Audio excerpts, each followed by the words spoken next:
Of you for joining us today. As Joe said, I'm the Director of Product Marketing here at Copia. And pretty much from day one when I joined Copia, I learned about Industrial DevOps, Build Better Systems Faster by Dr. Suzette Johnson and Robin Yemen. And started reaching out on LinkedIn on day one to say, hello, we love Industrial DevOps. We're an Industrial DevOps provider here at Copia. Your book is amazing and we should chat. And thankfully, Dr. Suzette Johnson, Suzette was very accommodating and willing to say, okay, LinkedIn stranger, I'll hear you out. So after several meetings, that led to us here today for what I think will be a very engaging and fun fireside chat. So without further ado, I want to pass off to Suzette to do a quick intro, and then we can dive into our fireside chat today. Yeah. So thank you for that warm welcome. I appreciate it, and I am very happy to be here. And of course, when you start talking industrial DevOps, you're going to get my attention. So I am a fellow. I work for Northrop Grumman. I work in our space sector, which is pretty exciting because that's where we get to see the continuous evolution of the principles and practices in industrial DevOps. It doesn't mean we've got it all figured out everywhere, right? It is a continuous state of improvement and evolution. I've been on this journey a very long time, starting back in 2005, primarily in software. And then as, adoption, right? You start in one place and then it kind of grows and grows and eventually found its way into cyber physical systems, which we can talk more about, during this talk. But again, happy to be here and looks forward to sharing some of the success patterns that we've been seeing. Thank you, Suzette. And while Robin's not here today, as we've talked the last couple times, especially the last time, you started telling me about the origin story about how you two started working together, which I want to ask about, but before I do, I'm going to lead in. So I recently read this book called The Powers of Two by Joshua Wolfshank, Hmm. and it talks about creative pairs throughout history. Um, how different founding members, different author groups have come together to push each other and to push the boundaries of how we are looking at a problem, how we're looking at the world, how we are doing something. And because of that unique pairing, it drives to achieve better or to push the boundaries in a new way that can help shape where we're going. So not to build it up too much, but I was just reminded of it so much when you started talking about your perspective on working with Robin. So I'd love it if you wouldn't mind sharing a little bit about how you two first started working together and your views around that. Yeah, so I need to read that book. That's so funny. And it seems so similar, right, to this story. So Robin and I we actually met at a conference and we were on a panel. And it was at least 10 years ago, probably over 10 years at this point. And we were talking about agile adoption in our companies. And at the time, she was working for Lockheed, and I worked for Northrop. And Lockheed and Northrop are what we would call competimates, right? Sometimes we compete, but so often we actually partner, for the success of delivery of product to our customers. And as I was listening to her, she presented first on the panel, and I was looking at her slides and her talk, and I was thinking, did she copy my slides? And I was like, well, that would have been impossible because the thing is, our stories were just so incredibly similar about our, the transformations that we were experiencing in our companies, the experiences we were having, even with our community of practices at that time.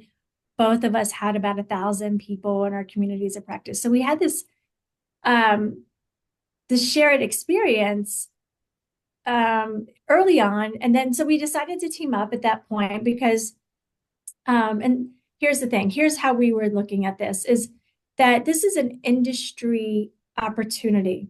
No one company is going to figure this all out by themselves. And if we could join together with common goals of delivering value to our customers, and we can align around where we have that commonality, it just makes us all stronger. And there's still a place for competition, of course, and how we award business. But so we started that journey, and it's been amazing because we discovered, well, we get agile in software, but now we're starting to see it emerge in these cyber physical systems. And then you start saying, well, why are we seeing it emerge in these cyber physical systems? And then we use forums, summits, and conferences to actually start going around and talking to people like, are you seeing this? Are you seeing this?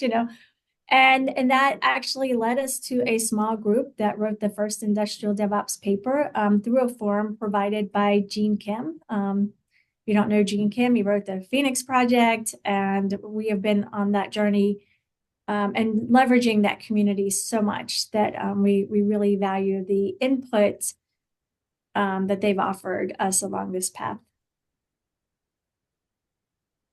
Thanks for sharing all that, Suzette. And yeah, if anybody hasn't read the Phoenix Project and is looking at industrial DevOps, I couldn't recommend it highly enough. And then off of that, The Goal by Eli Goldratt. It's this evolution.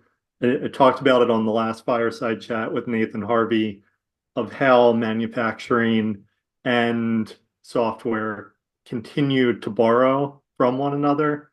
And when I think of industrial DevOps, and I think we've touched on this before, Suzette, I what my ideal vision for it is going forward is more of a convergence, and I honestly see it being potentially the bridge between the what is a chasm in some companies of their IT and OT structures. And I was reading another article in HBR recently talking about how organizational structure in the future is going to have IT and OT together because they have to for the success of an organization. I'm sure you have lots of thoughts around this. Yeah, so, and that's interesting, as you were starting to introduce this topic by talking about the goal. If you read the book, the very first story where it's where Robin and I actually are introducing ourselves, and I talk about the experience of moving from software into this cyber physical systems space. And I was helping a team or a team of teams in software, implement Agile because they were having delivery problems. And the team did an amazing job, right? They turned everything around and they went from red to blue. Blue's better than green.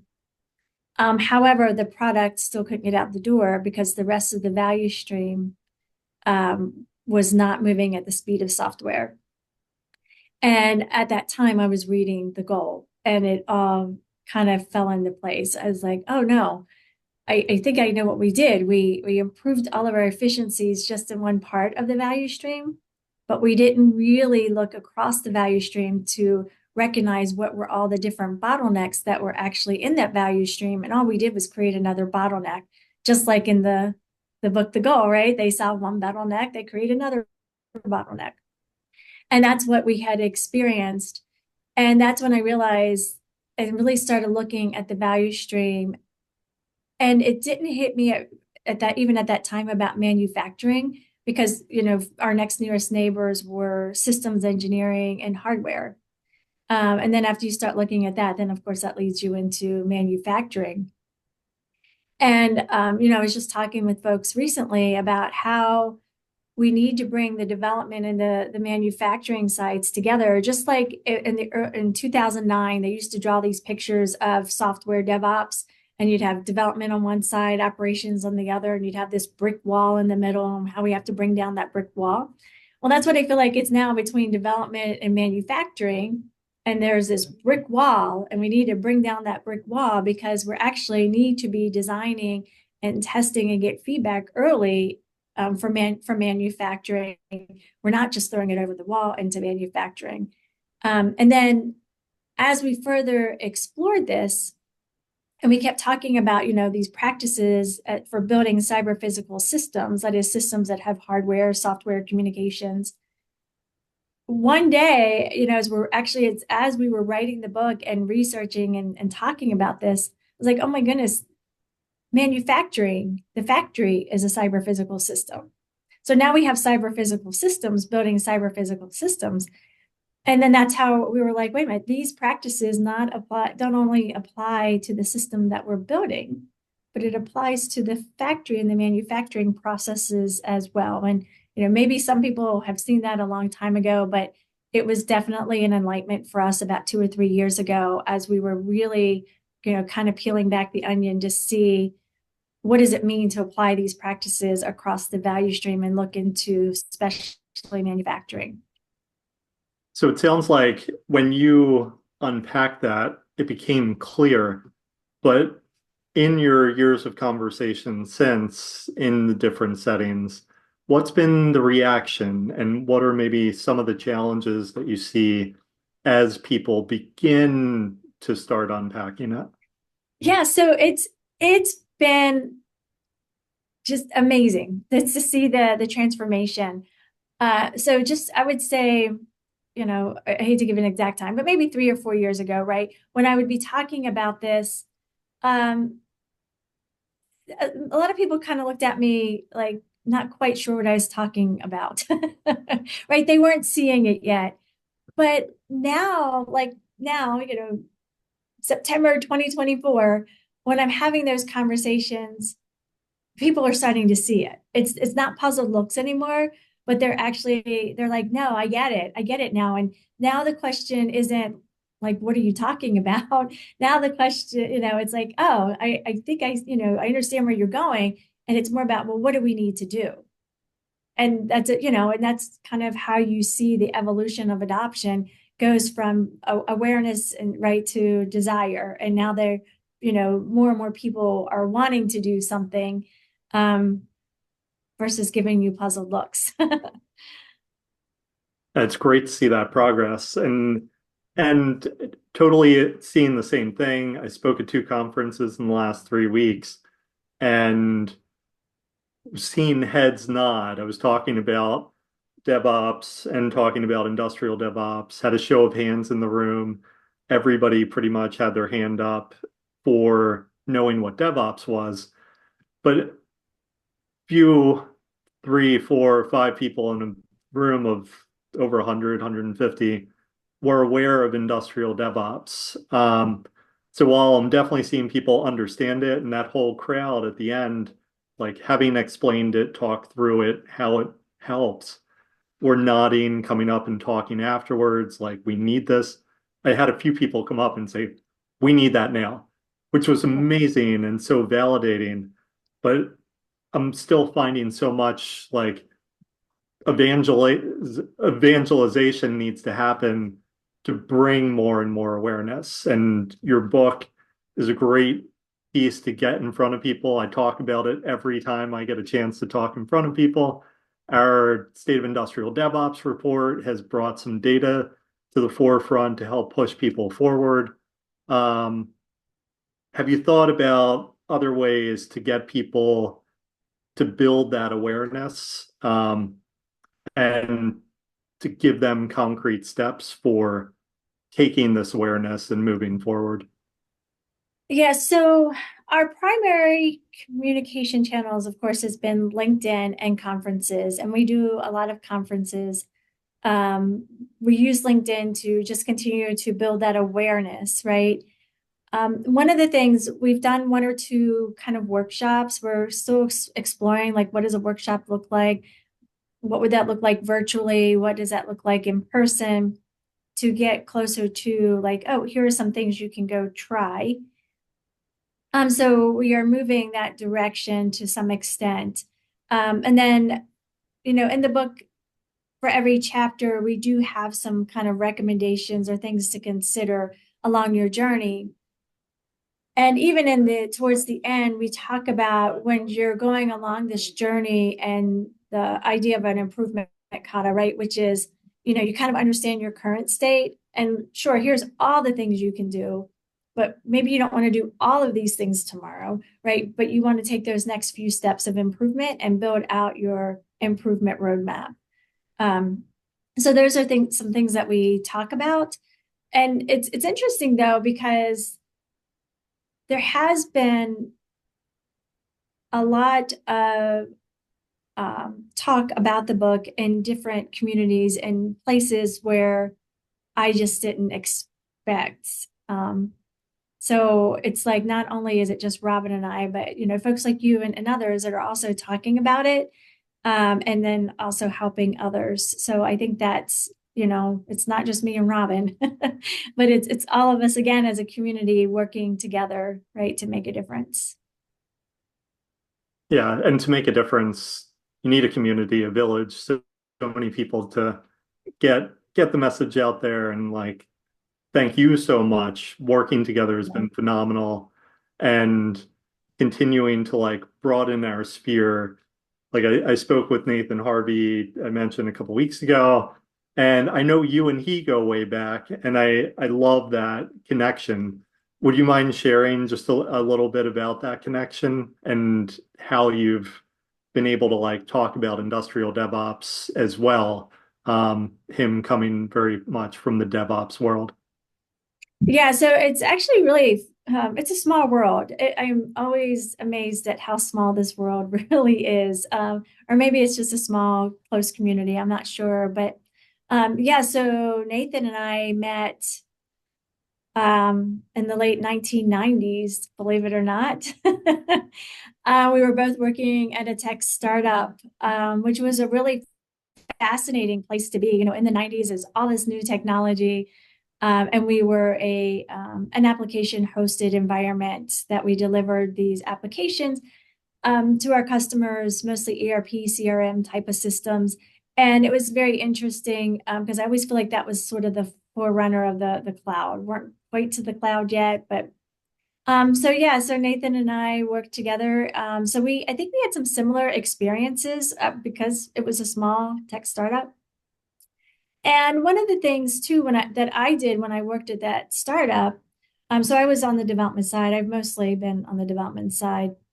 However, if you read the Phoenix Project, right? So my job was to deliver product, get the product out the door, get the product out the door. And we had pretty much 3 months from the time I would receive a statement of work to deliver product, to at least get it in operations so that we could start generating revenue, right? Because you don't generate revenue until you release something. And I used to wonder, like, why do I have this tension with operations all the time, right? Just true DevOps story. So I decided I wanted to go and understand what it was like from their perspective. So every Monday evening, for 4 hours for 2 months, I went down and sat in operations and just watched how they worked. What were their evenings like? Because it was 24/7, so I could sit there after work. And then they were like, well, if you're just gonna sit there, how about documenting our processes for us? And I was like, okay. But it was really an eye-opener, right? About what did they have to go through after we delivered in order to keep that product up and running, right? And so we had uptime of like 99.999 in some cases, right? So you always had to be up and running. And so it was really leveraging that experience from this small tech startup, really understanding the full life cycle of a product and maintaining that. And of course, Nathan shared some of those experiences as well. And I think, I was kind of surprised one day when we showed up in some of these forums together because we hadn't seen each other for so long. But we still stayed on this journey, and we still, can stay on that. You have to continuously learn and grow because things change so quickly. Yeah, so quickly. Thank you for sharing that story. And your last line there just makes me think of I'm reading Scrum right now by Jeff Sutherland. This Mhm. is like probably my third reread of it because I just love the book and feel like I'm not taking in enough every time I read it. But flat out saying like change or die. It's Right. the inevitability. You see businesses go out of business all the time. And when we talk about industrial DevOps, like I think back to the standardization of parts 250 years ago in manufacturing with Eli Whitney, then the Ford production system moving from, I think it was about 8,000, 10,000 vehicles to a million vehicles in a span of a decade or under. Then the Toyota production system coming in, now lean manufacturing, and how that completely changed the game by stripping down the processes, removing the blockers, getting teams to function and work together, and the evolution through that, and where DevOps came out of that system, looking at the application of those processes and efficiencies gained into industrial DevOps today. And I'm bringing all this up because I see industrial DevOps as something that is the future of industry. And those organizations that are already buying into it very much are the leaders and forefront of the industry. And I believe in it so much. So I'm trying to tell everyone I love having these conversations and getting it out there. And I want to not be dramatic, but I see this as that type of decades defining change coming into organizations.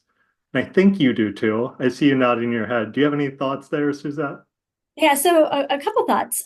So you have to, if you look back kind of at the evolution of all of this, right? And which you were talking about. But if when you focus on like why did Agile become popular in software, right? And back in the 1990s, part of it was because the cost of change was brought down, right, was reduced. It became easier because of new tools and programming languages to make change much faster in the products, and the software industry was growing at the same time. But if you look at where we are now, because of digital transformation and the emergence of all of these digital capabilities, we're at the same place now with our hardware and our cyber physical systems. Of course, some of the tools that digital tools that we're using to take the hardware into a digital environment is there's still a cost that goes with that. But we can now, do a lot more testing and simulation and different scenarios when you start using digital twins and AI and thinking through different options. But at the end of the day, it's because the cost of change goes down. Modularity helps the cost of change, drives down the cost of change. So all of these practices, when the cost of change is low, gives you a little bit more flexibility then into design options and trying out different solutions. So I think that's a really important part of it. But then the other thing that you touched on is with the emergence of these digital capabilities, it's not just the tools, but it's how we are organized and the processes that we use, right? It's people, process, technology, right? They have to all work together. Tools and technologies by themselves don't solve all your problems, but what are the processes around it? How do you continually grow your people? And how are your people organized to deliver that value? Couldn't agree more. People, process, and technology. And I see industrial DevOps bringing that together. And in this time within manufacturing, when you have 2 million plus jobs unfilled in the US and a skills gap, just so many nuances to the workforce. If you can empower them with a system and a tool or set of tools that drives people to the center so that they can follow way back in time Dr. Edward Deming's philosophy of that plan, do, check, act and SPC, but being able to see the process before any automation takes place, because if the process isn't right, your automation isn't going to be right, and then you're not really going to understand what's happening or how to improve. But that centric, person-centric approach for refining that approach, so powerful. And I loved your recent paper, AI and Digital Twins, and the concrete examples in there of how that cost is coming down as you use simulation to test, iterate, and reinforce things again that help the workforce so that they are going to be working in a space that has been thought out and simulated and test run in advance. Safety is reinforced. Who doesn't want to work for an organization that isn't going to prioritize safety and simulate it in the beginning of the phases? Like so many different nuances there and so many important things to think about. So I know we're coming near the end. I had two last questions for you. Thinking about where people can go from here, any last advice, and also, which may package together, any misconceptions that you've come into over the last couple of years and how people can better understand them and move forward. Yeah, so there are quite a few misconceptions because sometimes we look at what was defined in the 1990s. And when Agile was first came out, it really focused on small software teams. And because that was the kind of first learning for some people, they, have that mindset, well, Agile's just for software. These practices only work well in software, not realizing the principles and success patterns behind it are now evolving to be able to be applied in these larger environments, in these cyber physical spaces. So there's misconceptions around how it gets applied. There's misconceptions about planning. Sometimes early on, people think, well, with Agile, we just plan sprint by sprint. We don't have a plan. And I'm like, well, no, we want a plan and we want a roadmap for where we're going. Absolutely. It's just the level of fidelity of planning is at the lower level, at the team execution level. So it's just it's rethinking some of those practices and always, I always says people like assume there's something you don't know and just go explore a little bit and see if maybe some of these assumptions or things that you thought you understood, because we are living in an age where these digital capabilities are emerging, it's reshaping how we might have looked at the problem space, 30 years ago is very different than how we look at it now. So we still plan, we still have roadmaps, especially important if you are working with suppliers that you have that roadmap. And I think that the thing in terms of getting started, right, is really thinking about what are your pain points? And then with these emerging technologies, where do you want to get started where you can receive the best return on investment? So it's not just taking a blanket approach and, oh, we're just going to go do all of it, but understanding, educating oneself is so important because again, sometimes we go and we think we know, but having that shared training and understanding with the people we work with because we want to continuously improve. So we need a shared understanding of how and what we're going to improve. So I guess those are just some of the kind of initial thoughts. Agile does scale, but the reason it scales is because you're actually breaking it down into a smaller team of teams and decentralizing, to the extent that you can. But then that's another misconception because then they try to decentralize everything. Like, well, if you want common metrics and shared data, there needs to be enough commonality that the data can actually integrate and be rolled up like to dashboards and things like that. So some level, we promote decentralization, but there's a minimal set of standardization that comes into play too. Yeah, and collaboration, just having people talk. Like so many problems can be solved just by reaching across the aisle and having a quick stand up or having a quick conversation about what you're working on, why you're working on it. And I loved your point about identifying the right problem. And that goes back to where we started with Eli Goldratt, the theory of constraints, thinking about where are you going to maximize your ROI and getting to that root bottleneck and how you can maximize that constraint. So much so.